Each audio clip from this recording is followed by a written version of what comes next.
Hello അസ്സലാമു അലൈക്കും നമസ്കാരം വെൽക്കം ബാക്ക് ഐഷാസ് കിച്ചണിലേക്ക് എല്ലാവർക്കും സ്വാഗതം. ഇന്നത്തെ ഈ ഒരു വ്ളോഗിൽ കുറേ കാര്യങ്ങൾ പറയാനുണ്ട് കേട്ടോ. ഒന്നാമതായിട്ട് പറയാനുള്ളത് ഒരു സർപ്രൈസ് ഉണ്ട് ഈ ഒരു വ്ളോഗിൽ.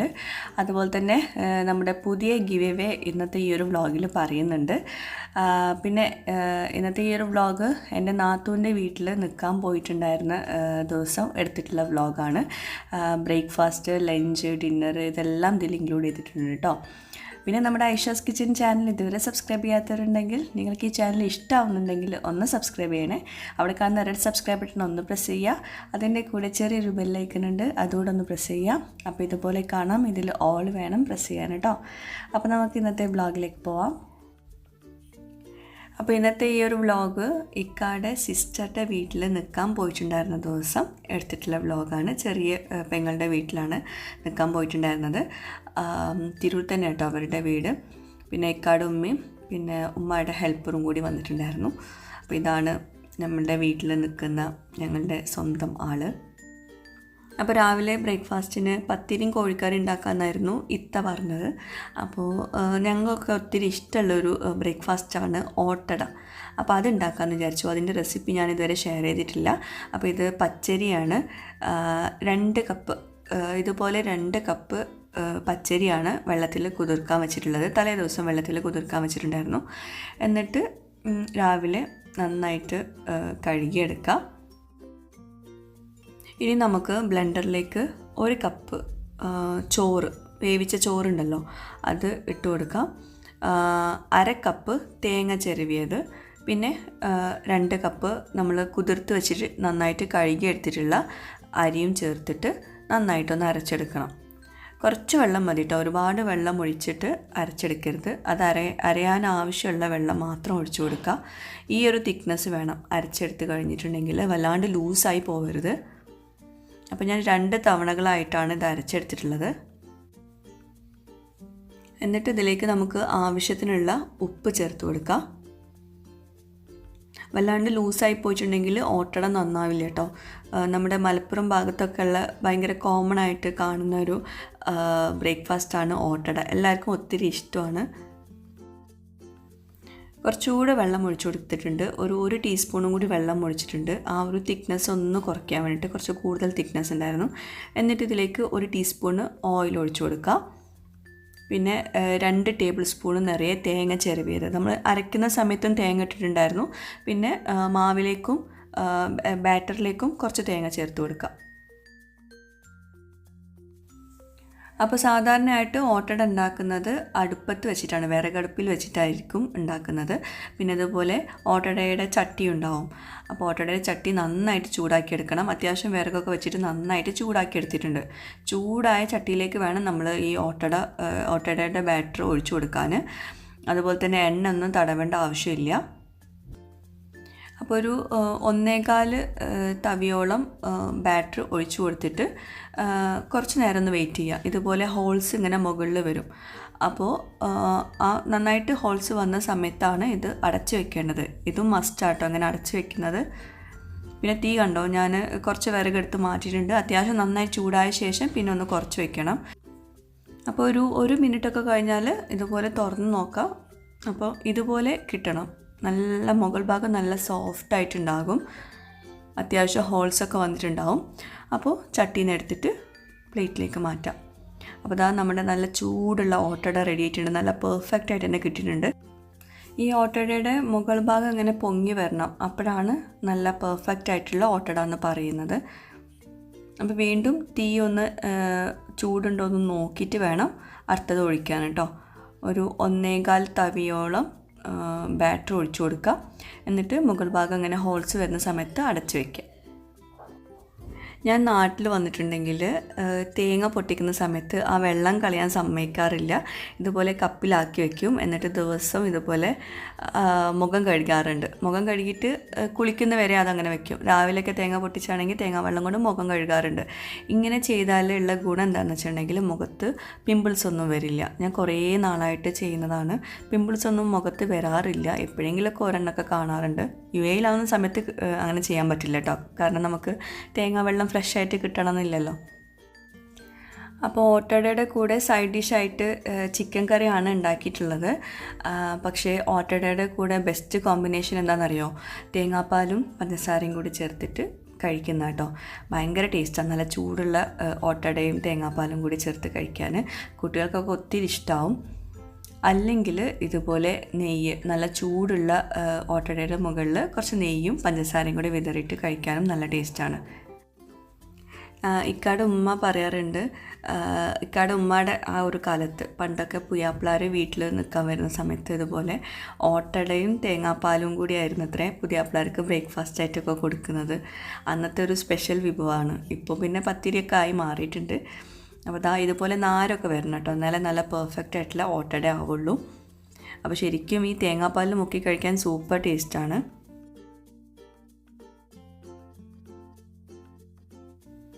അതുപോലെ ചിക്കൻ കറി കൂട്ടിയിട്ടും സൂപ്പർ ടേസ്റ്റാണ്. പക്ഷേ കോമൺ ആയിട്ട് ഈ ഓട്ടട കഴിക്കുന്നത് തേങ്ങാപ്പാലും പഞ്ചസാരയും കൂടി ചേർത്തിട്ടാട്ടോ.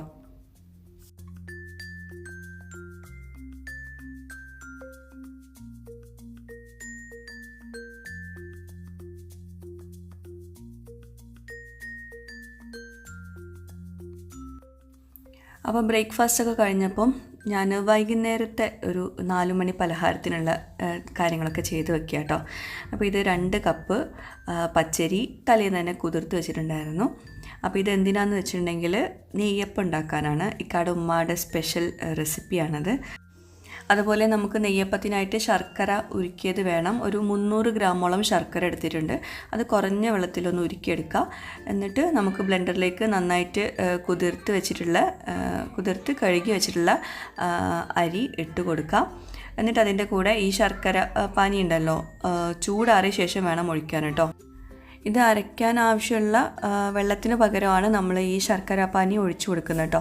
അപ്പോൾ ഒരുപാട് ഒഴിച്ചു കൊടുക്കരുത്, ആ ഒരു പാകത്തിനെടുക്കുക. എന്നിട്ട് അതിലേക്ക് 2 ടേബിൾ സ്പൂണോളം തേങ്ങ ചെരുവേത് ചേർത്ത് കൊടുക്കുക. ഒരുപാട് വേണ്ട, 2 ടേബിൾ സ്പൂണൊക്കെ മതി. പിന്നെ ആവശ്യത്തിനുള്ള ഉപ്പും ചേർത്തിട്ട് ഒന്ന് അരച്ചെടുക്കുക. വല്ലാണ്ട് ലൂസാക്കിയിട്ട്, അതായത് ശർക്കരപ്പാനി കൂടുതൽ ഒഴിച്ചിട്ട് നമ്മൾ അരച്ചെടുക്കരുത്. ഈ ഒരു തിക്നെസ്സിലാണ് വേണ്ടത്. വെള്ളം ഏറിപ്പോയിട്ടുണ്ടെങ്കിൽ നെയ്യപ്പം നന്നാവില്ല കേട്ടോ. സൈഡിലൊക്കെ ഇങ്ങനെ ഒരു പൂ പോലൊക്കെ വരും വെള്ളം ഏറിപ്പോയിട്ടുണ്ടെങ്കിൽ. അപ്പോൾ അരച്ചെടുത്ത് കഴിഞ്ഞിട്ടെങ്കിൽ ഈ ഒരു കട്ടിയിലാണ് വേണ്ടത്. ഇനി ഇത് കുറച്ച് നേരം ഒന്ന് അടച്ച് വെക്കുന്നുണ്ട്. കാരണം ഒരു 1-2 മണിക്കൂർ അല്ലെങ്കിൽ 3-4 മണിക്കൂർ കഴിഞ്ഞിട്ട് ചുട്ടെടുക്കുന്നതാണ് ഏറ്റവും ബെസ്റ്റ് കേട്ടോ.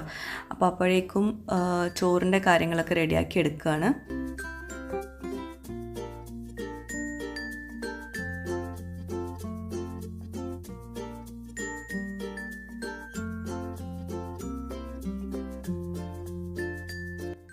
എനിക്ക് രാവിലെ ഭയങ്കര മോർണിംഗ് സിക്നെസ്സാണ്. അപ്പോൾ പച്ചമാങ്ങ കണ്ടപ്പം അതൊന്ന് കഴിക്കാമെന്ന് വിചാരിച്ചു. ഇക്കാടെ ഉമ്മയാണ് കട്ട് ചെയ്ത് തരുന്നത്.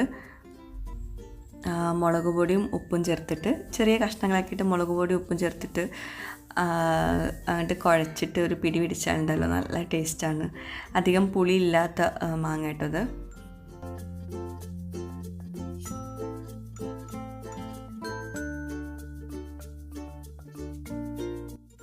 അപ്പോൾ ഉച്ചത്തേക്ക് കറി ആയിട്ട് സാമ്പാറാണ് ഉണ്ടാക്കുന്നത്. ചോറും സാമ്പാറും രസവും അങ്ങനെ ഉള്ള ഉപ്പേരികളൊക്കെ ഉണ്ടാക്കുന്നത്. ഇക്കാക്ക് ഭയങ്കര ഇഷ്ടമാണ് അങ്ങനത്തെ സാധനങ്ങളൊക്കെ ഉണ്ടാക്കുന്നത്. ബിരിയാണി ഒന്നും വേണ്ടെന്ന് പറഞ്ഞിട്ടുണ്ടായിരുന്നു. അതുപോലെ ഇത് കോവയ്ക്കാണ്, ഇക്കാടെ ഉമ്മയാണ് അരിയുന്നത്.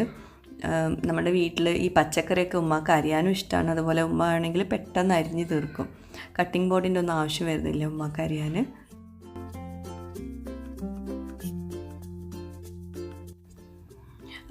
അതുപോലെ തന്നെ ഒരു ടീസ്പൂൺ എള്ളും 1 ടീസ്പൂണ് കരിഞ്ജീരകം കൂടി ഒന്ന് ചെറുതായിട്ടൊന്ന് വറുത്തിട്ട് ഇതിലേക്ക് ഇട്ട് കൊടുക്കുക, നമ്മുടെ നെയ്യപ്പത്തിൻ്റെ മിക്സ്ചറിലേക്ക്. പിന്നെ പെരിഞ്ജീരകം, വലിയ ജീരകം ഉണ്ടല്ലോ, അതും 2 ടീസ്പൂൺ എടുത്തിട്ട് ഒന്ന് വറുത്തിട്ട് പൊടിച്ചിട്ട് വേണം ഇതിലേക്ക് ചേർത്ത് കൊടുക്കാൻ. അപ്പോൾ അതൊക്കെയാണ് ഇപ്പോൾ ഇതിലേക്ക് ചേർത്തിട്ട് നന്നായിട്ട് മിക്സ് ചെയ്ത് വയ്ക്കുക. അപ്പോൾ ഞാൻ വീണ്ടും അടച്ചു വയ്ക്കുകയാണ്. വൈകിട്ട് മാത്രമേ ഇത് ചുട്ടെടുക്കുന്നുള്ളൂ കേട്ടോ. എത്രത്തോളം നമ്മൾ വെക്കുന്നോ അത്രത്തോളം നല്ല ടേസ്റ്റ് ഉണ്ടാവും.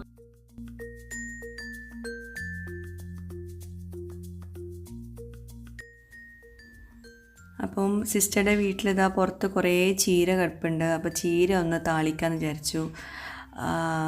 അതുപോലെ വാഴക്കൂമ്പുണ്ടല്ലോ, അതും ഉണ്ടായിരുന്നു. അപ്പോൾ അത് ഫ്രഷായിട്ട് പൊട്ടിച്ചിട്ട് ഉപ്പേരി ഉണ്ടാക്കാൻ പോവുകയാണ്.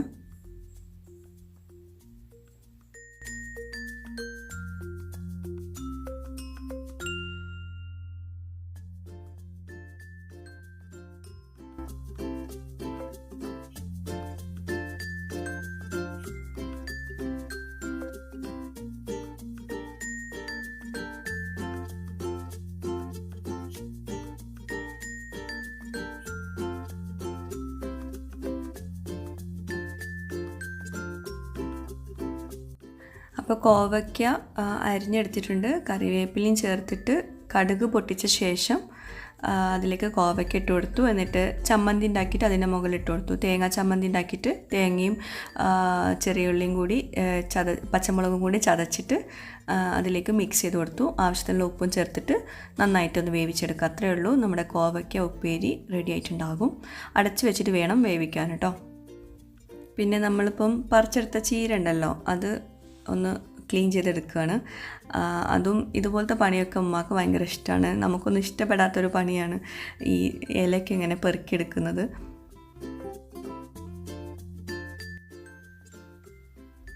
റീനുണ്ട് റോസിൻ്റെ ഫ്രണ്ട്സാട്ടോ അത്, ഇവിടെയുള്ള ഫ്രണ്ട്സാണ്.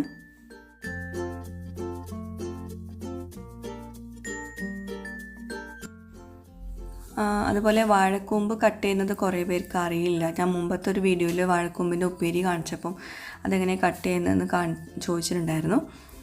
അപ്പോൾ അതാ ഇതുപോലെ കഞ്ഞിവെള്ളത്തിലേക്കാണ് ഇത് കട്ട് ചെയ്തിട്ട് ഇട്ട് കൊടുക്കുന്നത്. അതെന്തിനാണെന്ന് വെച്ചിട്ടുണ്ടെങ്കിൽ അതിൻ്റെ കറ പോകാൻ വേണ്ടിയിട്ടാണ്.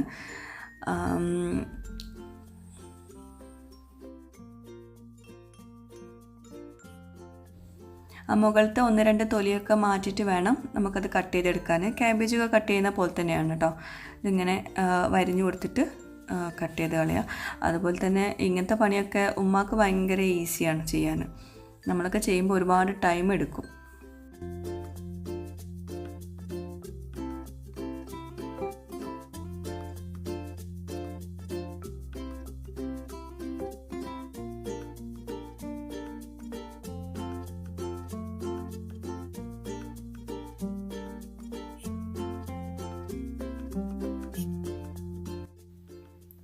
അപ്പോൾ ഉപ്പേരിയൊക്കെ ഉണ്ടാക്കുന്നത് ഞാൻ മുമ്പത്തെ വീഡിയോയിൽ കാണിച്ചിട്ടുണ്ടായിരുന്നു. അപ്പോൾ ഇത് വാഴക്കൂമ്പ് ഉപ്പേരിയാണ്. പിന്നെ ഇത് നമ്മുടെ കോവയ്ക്ക ഉപ്പേരി. ഇത് രസമാണ്, തക്കാളി രസം. പിന്നെ ഇത് ചീര താളിച്ചതാണ്.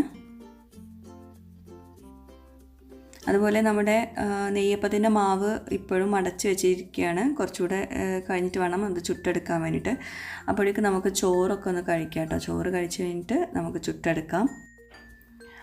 അപ്പോൾ വാഴയിലയിലാണ് ചോറ് കഴിക്കുന്നത്. ഇത് ചിക്കന് റോസ്റ്റ് ചെയ്തതാണ്. പിന്നെ ഇത് നമ്മുടെ വാഴക്കൂമ്പ് ഉപ്പേരി. അതുപോലെ തന്നെ നാരങ്ങ അച്ചാർ വെച്ചിട്ടുണ്ട് നമ്മുടെ വാഴയിലയിൽ. അപ്പോൾ ചിക്കൻ റോസ്റ്റ് വിളമ്പാം. അതുപോലെ ചീര താളിച്ചത്, പപ്പടം, പിന്നെ നമ്മുടെ തക്കാളി രസം, പിന്നെ കുറച്ച് കോവയ്ക്ക ഉപ്പേരി വെച്ച് കൊടുക്കാം.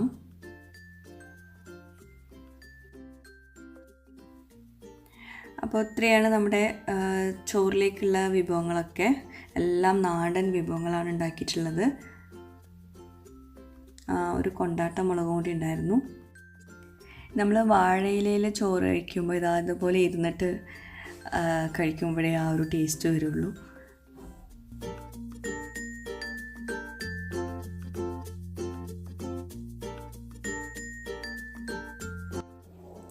തൽക്കാലം ഞാൻ ചോറ് കഴിക്കുന്ന വീഡിയോ കാണിക്കുന്നില്ല. ഇക്കയും റീനും കഴിക്കുന്ന വീഡിയോ ആണ് ഞാനിപ്പോൾ കാണിക്കുന്നത്. അത് മാത്രമേ കാണിക്കുന്നുള്ളൂ. അപ്പോൾ ഇനി നമുക്ക് നമ്മുടെ ഗിവ് എവേനെ പറ്റിയിട്ട് പറയാം. അപ്പോൾ നമ്മുടെ 4ാമത്തെ ഗിവ് എവേ ആണ് ഇപ്പോൾ നടന്നുകൊണ്ടിരിക്കുന്നത്. 3 ഗിവ് എവേസ് കഴിഞ്ഞു. 3 വ്യത്യസ്ത ഗിവ് എവേസ് കഴിഞ്ഞിട്ടുണ്ട്. നമുക്ക് ഇത്തവണ നമുക്ക് ഗിഫ്റ്റ്സൊക്കെ തരുന്നത് എമെനാർക്കാണ്. 2 ഗിഫ്റ്റ്സാണ് അവർ സ്പോൺസർ ചെയ്യുന്നത്. അപ്പോൾ ഈ എമെനാർക്ക് എന്ന് പറഞ്ഞിട്ടുള്ള ഈ ഒരു ഓൺലൈൻ ബൂട്ടിക് അവർ ബേസ്ഡ് ആയിട്ടുള്ളത് തിരൂരാണ്. ഇവരെനിക്ക് റിവ്യൂ ചെയ്യാനായിട്ട് 2 ഡ്രസ്സ് അയച്ചു തന്നിട്ടുണ്ട്. പിന്നെ ഇവരുടെ ഈ ഒരു ഓൺലൈൻ ഷോപ്പ് ഇവിടെ നാട്ടിലായതുകൊണ്ട് തന്നെ അവർ ഇന്ത്യ ഒട്ടാകെയാണ് ഡെലിവറി കൊടുക്കുന്നത് കേട്ടോ. അപ്പോൾ ഇൻ്റർനാഷണലി ഡെലിവറി ഇതുവരെ പ്രൊവൈഡ് ചെയ്തിട്ടില്ല. അതുകൊണ്ട് തന്നെ ഈ ഒരു ഗിവ് എവേക്ക് പുറത്തുള്ളവരൊക്കെ ഉണ്ടെങ്കിൽ നാട്ടിലെ അഡ്രസ്സ് വിന്നേഴ്സ് നാട്ടിലെ അഡ്രസ്സാണ് കൊടുക്കേണ്ടത് കേട്ടോ. അപ്പോൾ എല്ലാ പ്രാവശ്യം പറയുന്ന പോലെ തന്നെ നിങ്ങൾ ഈ ഒരു ഗിവ് എവേയിൽ പങ്കെടുക്കുന്നവരുണ്ടെങ്കിൽ പങ്കെടുക്കാൻ നിർബന്ധമായിട്ട് നിങ്ങൾ ചെയ്യേണ്ടത് ഐഷാസ് കിച്ചൻ ചാനൽ സബ്സ്ക്രൈബ് ചെയ്തിരിക്കണം. രണ്ടാമതായിട്ട് ഇവരുടെ ഇൻസ്റ്റാ പേജ് ഉണ്ട്, അതൊന്ന് ഫോളോ ചെയ്യുക. അതിൻ്റെ ലിങ്ക് ഞാൻ താഴെ പിൻഡ് കമൻ്റായിട്ട് ഇടാം കേട്ടോ. അവരുടെ ഫേസ്ബുക്ക് പേജൊക്കെ ഉണ്ട്, അതൊക്കെ ഒന്ന് വേണമെങ്കിൽ നിങ്ങൾക്കൊന്ന് ചെക്ക് ചെയ്യാം. അതുപോലെ നിങ്ങൾക്ക് ആർക്കെങ്കിലും ഈ ഒരു ഡ്രസ്സ് വേണമെന്നുള്ളവരുണ്ടെങ്കിൽ, ഇതുപോലെ ഡ്രസ്സ് നിങ്ങൾക്ക് വേണമെന്നുള്ളവരുണ്ടെങ്കിൽ നിങ്ങൾക്ക് അവരുടെ ഇൻസ്റ്റാ പേജിലൊന്ന് ചെക്ക് ചെയ്യാം. അതിലൂടെ നിങ്ങൾക്ക് ഓർഡർ കൊടുക്കാം. പിന്നെ നമ്മുടെ ഒരുപാട് വ്യൂവേഴ്സിന് ഇൻസ്റ്റ ഇല്ലാത്തവരുണ്ടല്ലോ, അപ്പോൾ അവരൊക്കെ ചെയ്യേണ്ടത് ഇൻസ്റ്റാ പേജ് ഫോളോ ചെയ്യുന്നതിന് പകരം ഈ ഒരു ലിങ്ക് ഉണ്ടല്ലോ, ഈ വീഡിയോ ലിങ്ക്, അത് മാക്സിമം ഷെയർ ചെയ്തിട്ട് നിങ്ങളൊന്ന് സ്ക്രീൻഷോട്ട് എടുത്ത് വെക്കുക കേട്ടോ. പിന്നെ അതുപോലെ ഈ ഡ്രസ്സിനെ പറ്റിയിട്ട് പറയുകയാണെങ്കിൽ, ഞാൻ ആദ്യമായിട്ടാണ് ഇങ്ങനത്തെ ഒരു ഡ്രസ്സ് ഇടുന്നത്. അപ്പോൾ ഇവരിങ്ങനെ സെൻഡ് ചെയ്ത് തന്നപ്പോൾ തന്നെ ഞാൻ ആദ്യമേ പറഞ്ഞത് പ്രഗ്നൻ്റ് ആണ്, ഇതൊക്കെ എനിക്ക് പറ്റുമെന്ന്. അപ്പോൾ അവർ പറഞ്ഞു കുഴപ്പമില്ല, നിങ്ങളൊന്ന് ഇട്ടിട്ടൊന്ന് ഫോട്ടോ എടുത്ത് തന്നാൽ മതി എന്നൊക്കെ പറഞ്ഞിട്ടുണ്ടായിരുന്നു. പക്ഷേ ഇട്ടപ്പോൾ എനിക്ക് ഭയങ്കര കംഫർട്ടബിളായി തോന്നി, ഭയങ്കരമായിട്ട് എനിക്ക് ഇഷ്ടപ്പെട്ടു കേട്ടോ. എനിക്ക് ഭയങ്കരമായിട്ട് ഇഷ്ടപ്പെട്ടു. ആദ്യമായിട്ട് ഇടുകയാണെങ്കിൽ പോലും എനിക്ക് ഭയങ്കരമായിട്ട് ഇഷ്ടപ്പെട്ടു ആ ഒരു തുണിയും ആ ഒരു ഡ്രസ്സൊക്കെ. അപ്പം ഇനി നമുക്ക് നെയ്യപ്പം ചുട്ടെടുക്കാം. നെയ്യപ്പത്തിൻ്റെ മാവ് നമ്മൾ കുറേ നേരം അവിടെ റെസ്റ്റ് ചെയ്യാൻ വെച്ചിട്ടുണ്ടായിരുന്നു. അപ്പോൾ ഞാൻ പുറത്ത് വെച്ചിട്ടാണ് നെയ്യപ്പം ചുട്ടെടുക്കുന്നത് കേട്ടോ. അപ്പോൾ പുറത്തത്തെ അടുപ്പിൽ വെച്ചിട്ടാണ് ചെയ്യുന്നത്. നന്നായിട്ട് ചൂടായ എണ്ണയിലേക്ക് ഒഴിച്ചു കൊടുക്കുക. വല്ലാണ്ട് എണ്ണ നന്നായിട്ട് ചൂടാവണം. പിന്നെ ഒരു മീഡിയം ഫ്ലെയിമിൽ വെച്ചിട്ട് കുറേശ്ശെ ഒഴിച്ചു കൊടുക്കുക. അതുപോലെ തന്നെ നല്ല സോഫ്റ്റായിട്ടുള്ള നെയ്യപ്പമാണിത്. നല്ല പെർഫെക്റ്റ് ആയിട്ട് നെയ്യപ്പമാണെങ്കിൽ നമ്മൾ ഇതുപോലെ ഫ്രൈ ആക്കിയിട്ടുണ്ടെങ്കിൽ ഞാൻ അകത്ത് കാണിച്ചു തരാം കേട്ടോ. ഫ്രൈ ആയി കഴിഞ്ഞ ശേഷം ചൂടാറിയിട്ട് അകത്ത് കാണിച്ചു തരാം. അതുപോലെ ഇരിക്കും. പിന്നെ അതുപോലെ നന്നായിട്ട് പൊങ്ങി വരും. നമ്മൾ ബേക്കിംഗ് സോഡ അങ്ങനെ ഒന്നും ചേർക്കേണ്ട ആവശ്യമില്ല. നന്നായിട്ട് അത്യാവശ്യം എണ്ണ ഉണ്ടെങ്കിൽ നന്നായിട്ട് പൊങ്ങി വരും. പിന്നെ എപ്പോഴും നിങ്ങൾ ശ്രദ്ധിക്കേണ്ടത്, മാവ് ഉണ്ടാക്കിയിട്ട് ഒരു 4-5 മണിക്കൂർ റെസ്റ്റ് ചെയ്യാൻ വയ്ക്കുക. അപ്പോഴത്തേന് നന്നായിട്ട് നല്ല പെർഫെക്റ്റ് ആയിട്ടുള്ള കിട്ടും. അപ്പം നല്ല സോഫ്റ്റ് ആയിട്ടുള്ള നല്ല ചൂടുള്ള നെയ്യപ്പം റെഡി ആയിട്ടുണ്ട്. അപ്പോൾ എല്ലാം നല്ല ചൂടുണ്ട് കേട്ടോ. സാധാരണ നമ്മൾ ഈ പുറത്തുനിന്നൊക്കെ വാങ്ങിക്കുന്ന നെയ്യപ്പം ഭയങ്കര ഹാർഡായിട്ട് പോവാറുണ്ട്. അപ്പോൾ ഇതുപോലെ ഒന്ന് ഉണ്ടാക്കി നോക്കിയാൽ, അതായത് അരി കുതിർത്ത് വെച്ചിട്ട് നെയ്യപ്പം ഉണ്ടാക്കി നോക്കാം, മൈദപ്പൊടി ഒന്നും ചേർക്കാതെ. എല്ലാവർക്കും അറിയുന്നുണ്ടാവും.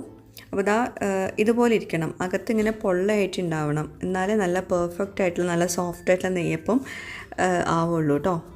ഈ കട ഉമ്മയുടെ റെസിപ്പിയാണ്.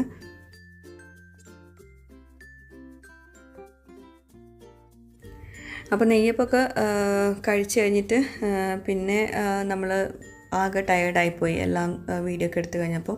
പിന്നെ രാത്രികൾക്ക് ചപ്പാത്തിയും കോഴിക്കറിയും കുറച്ച് പൊറോട്ടയും കൂടി കൊണ്ടുവന്നിട്ടുണ്ടായിരുന്നു. അപ്പോൾ അതായിരുന്നു. അപ്പോൾ ഞാൻ അധികം വീഡിയോസൊന്നും എടുത്തിട്ടില്ല, നമ്മുടെ വീഡിയോ അല്ലെങ്കിലോ ലെങ്തി ആയിട്ടുണ്ട്. അപ്പോൾ ഇതൊക്കെയായിരുന്നു രാത്രിത്തേത്. അപ്പോൾ അന്ന് ഞങ്ങളവിടെ നിന്നിട്ട് പിന്നെ പിറ്റേ ദിവസമാണ് ഞങ്ങൾ വീട്ടിലേക്ക് പോയിട്ടുണ്ടായിരുന്നത്. പിന്നെ ഞാനൊരു സർപ്രൈസ് ഉണ്ടെന്ന് പറഞ്ഞില്ലേ, അത് ഞാനിപ്പോൾ പറയുന്ന കാര്യം നിങ്ങൾ ശ്രദ്ധിച്ച് കേൾക്കുക. ഇന്നത്തെ ഗിവ് എവേയുടെ കാര്യം ഞാൻ പറയാം. അതിനു മുമ്പ് മുമ്പത്തെ ഗിവ് എവേയിൽ ഒരു വിന്നറെ കൂടി നമുക്ക് സെലക്ട് ചെയ്യാനുണ്ട്. അപ്പോൾ ഇതിന് തൊട്ട് മുമ്പുള്ള വീഡിയോ, നമ്മുടെ ഒരു സ്പെഷ്യൽ ഈവനിങ് വ്ളോഗ് എന്ന് പറഞ്ഞിട്ട് വീഡിയോ, ഈ ഒരു ഫോട്ടോ ആണ് തംബ്നെയിലായിട്ട് കൊടുത്തിട്ടുള്ളത്. ആ ഒരു വീഡിയോ എടുത്തിട്ട് അതിന് താഴെയുള്ള കമൻസിൽ നിന്ന് ഞാൻ ഒരാളെ കൂടി സെലക്ട് ചെയ്യുന്നുണ്ട്, OJ മേക്ക് ഓവർ വിന്നറായിട്ട്. കാരണം മുമ്പത്തെ വിന്നർ ഇതുവരെ കോൺടാക്ട് ഡീറ്റെയിൽസ് അയച്ചു തന്നിട്ടില്ല ഇതുവരെ. അപ്പോൾ അതുകൊണ്ട് ഒരു വിന്നറെ നമുക്ക് സെലക്ട് ചെയ്യണം പെട്ടെന്ന് തന്നെ. അപ്പോൾ ഇന്ന് രാത്രി വരെയാണ് സമയം, അത് പെട്ടെന്ന് തന്നെ നിങ്ങൾ ചെയ്യുക കേട്ടോ. മുമ്പത്തെ വീഡിയോയിലാണ് ആ ഒരു കമൻറ്റ് ഇടേണ്ടത് കേട്ടോ. അപ്പോൾ ഇതിന് മുമ്പത്തെ ഈ ഒരു തംബ്നെയിലുള്ള വീഡിയോയിൽ നിങ്ങൾ ചെയ്യേണ്ടത് AKOJ സ്പേസ് നിങ്ങളുടെ പേര് കമൻറ്റ് ഇടുക കേട്ടോ.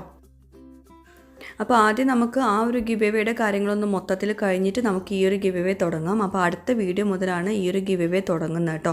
അപ്പോൾ ഇത് പെട്ടെന്ന് തന്നെ തീർക്കണം. അപ്പോൾ അതുകൊണ്ട് ആരും ഈ ഒരു വീഡിയോയുടെ താഴെ എല്ലാം കമൻറ്റ് ചെയ്യേണ്ടത് AKOJ എന്ന് പറഞ്ഞിട്ട് മുമ്പത്തെ വീഡിയോയിലാണ്, ഈ ഒരു വീഡിയോൻ്റെ തൊട്ട് മുമ്പത്തെ വീഡിയോയിലാണ് കമൻറ്റ് ചെയ്യേണ്ടത് കേട്ടോ. അത് വിട്ടു പോകരുത് കേട്ടോ.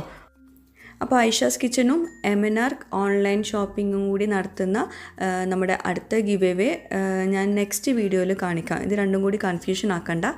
അപ്പോൾ അടുത്ത വീഡിയോയിൽ നമ്മൾ ഗിവ് എവേ സ്റ്റാർട്ട് ചെയ്യുന്നതിന് മുമ്പ് നിങ്ങൾ ഐഷാസ് കിച്ചൻ ചാനൽ സബ്സ്ക്രൈബ് ചെയ്യുക, എമെനാർക്കിൻ്റെ ഇൻസ്റ്റാ പേജ് ഫോളോ ചെയ്യുക. അപ്പോൾ വേറെ നല്ലൊരു അടിപൊളി വീഡിയോയുമായിട്ട് വരുന്നവരേക്കും ബൈ, താങ്ക് യു.